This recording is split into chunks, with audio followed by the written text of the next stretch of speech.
Assalamualaikum and hi to everybody.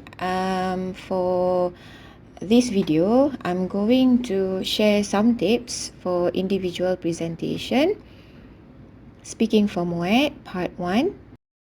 For part 1, we have candidate A, B, C, and D.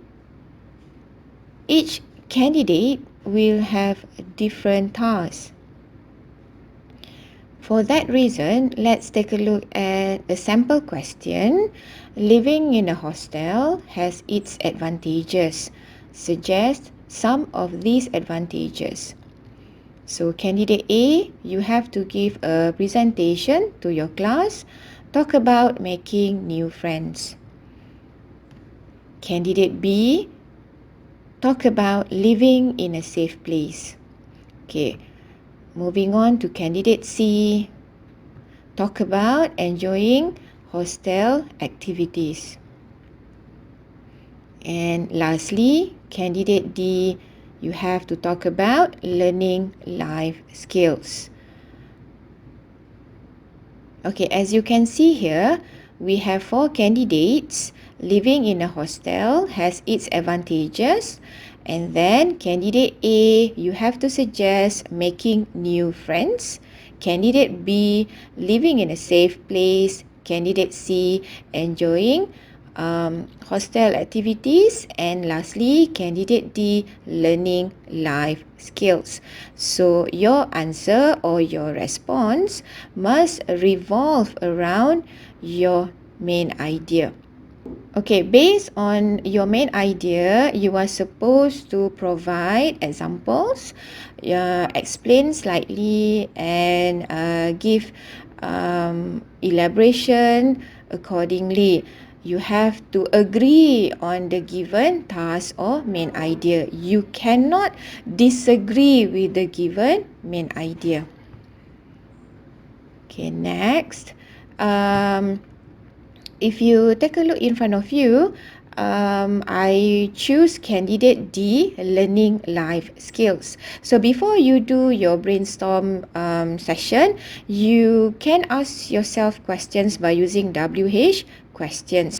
For instance, what kind of life skills can I learn when I live in the hostel? So you can give 2 examples of life skill. Why do we need that skills? During school years or after school years? How or when will the skills help us?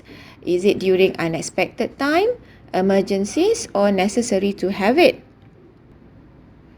Okay, now let's take a look at how you can answer the question or respond to your main idea. In front of you, you can see candidate D, learning life skills. First thing first, you have to say your greetings or greet the examiners and other candidates. Good morning to the examiners and fellow candidates. Topic sentence. One good thing living in a hostel is that we can learn new life skills. Okay, now we are going to go for the presentation. First, punctuality. In life, we need to be punctual because time is gold. In hostel, we have to manage our time accordingly. We have timetable to follow, time to eat, to do our revisions, to pray, so on and so forth. If we have good time management, procrastination is not an issue in the future. We will be able to be punctual in anything we do, especially when we start working later in the future.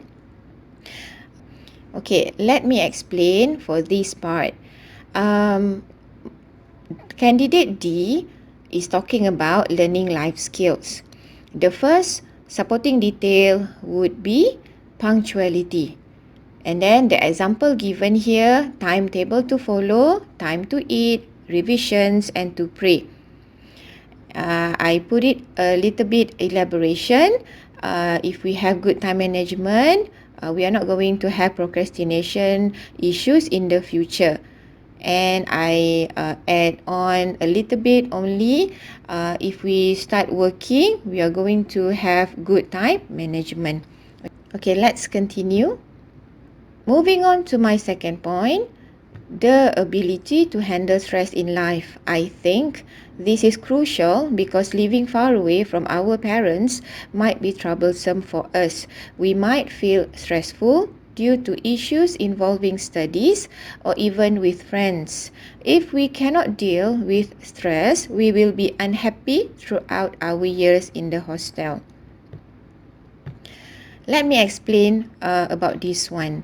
Moving on to my second point is the transition. Again, my main idea is learning life skills. The first supporting detail would be punctuality. The second one is the ability to handle stress in life, still revolving life skills. And then I give elaboration, living in a hostel quite far away from the parents, and then we might feel stressful, so a little bit elaboration.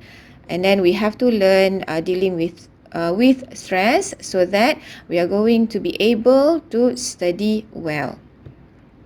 Therefore, we have to find ways to overcome stressful situations.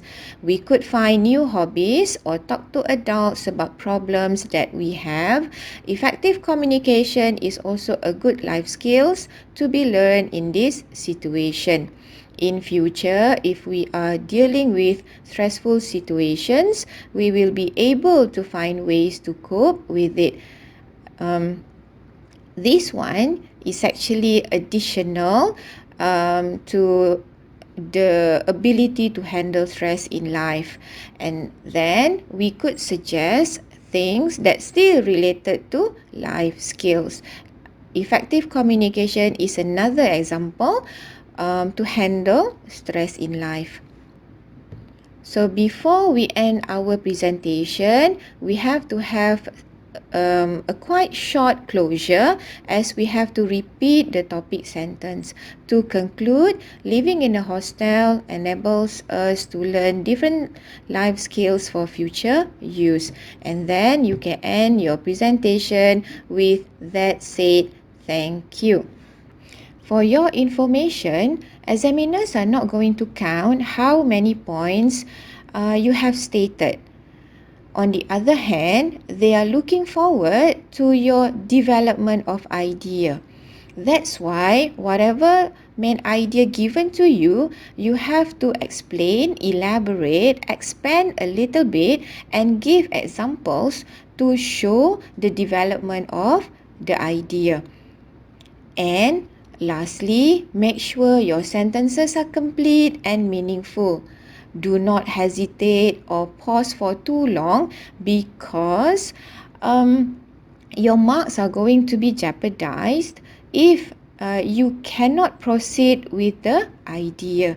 And if you are having problems in words, try to use simple words as much as possible. Do not try to experiment with new words, new phrases. Because of meaningful sentences will help you to get good marks. With that said, I hope that it will help you to get good marks in exam. Bye for now.